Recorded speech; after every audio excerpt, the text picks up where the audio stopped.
ऊंची ऊंची महल उठाई हाजी पापा मोतिया लगाई हनवाला खजी ऊंची ऊंची महल उठाई हाजी पापा मोतिया लगाई हनवाला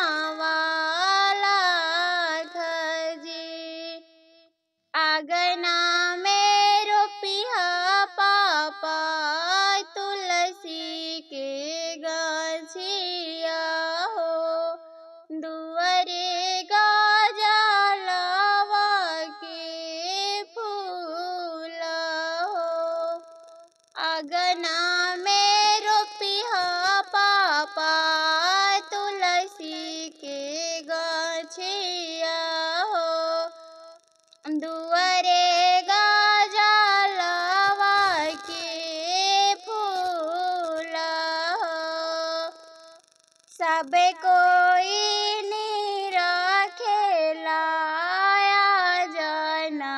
बाजना दुल्हनी रेखे गजला फूल हो सब कोई निरखेला जना बाजना दुल्हनी रेखे गजला फूल हो दाना दहेज ससुर ना कुछो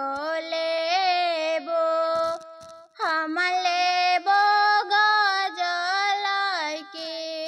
फूल हो दाना दहेज ससुर कुछो नहीं लेबो हम लेबो गजला के फूल हो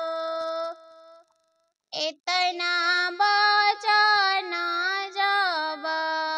सुनलन सुंदर भैया कस लेलन घोड़ा के लगामा हो इतना बचन जब सुनलन अपन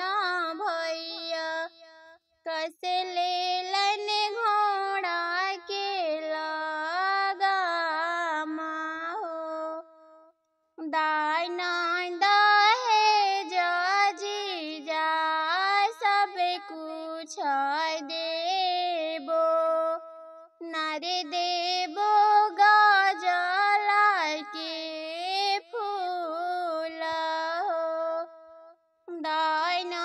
दहेज जीजा सब कुछ देबो नारे देबो गजला के फूल हो चौका पछोड़ा बनिया अपन ससुर के धियावा देखेला दुनिया जवार हो चौका पछोड़ा भैया अपन सरवा के बहिनी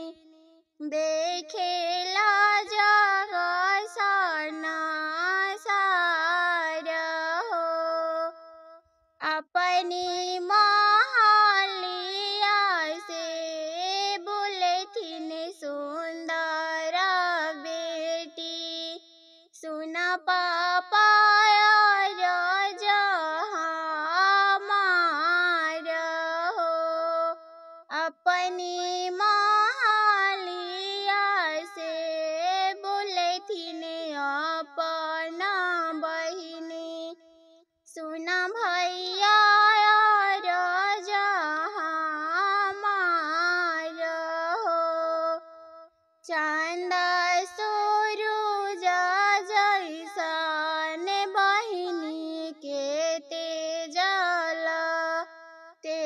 देहूँगा जला के फूल हो। चांद सूरज जैसन धियवा के तेजला, तेजी दे